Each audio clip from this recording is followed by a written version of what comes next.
booking a flight using Capital One miles is pretty easy thing to do today. I'm going to teach you how you guys can book a United flight using Capital One miles. So Capital One miles is actually are the rewards, and you want to use them for you can use them for your travel and other things like ordering food and stuff. So how can you do that? So for that, as you guys can see, I'm on Google and I'm going to type in Capital One.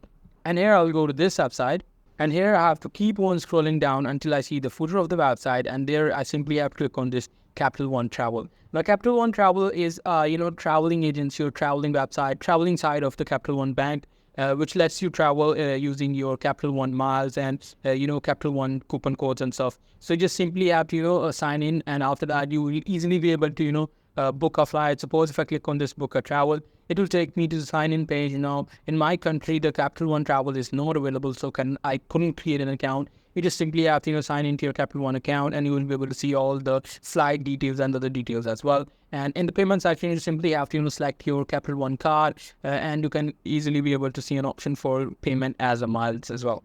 So you just have to select that, and that's how you guys can be able to book a United flight using Capital One miles. So that's pretty much it. That's how you guys can do it. Hope you guys find this video helpful.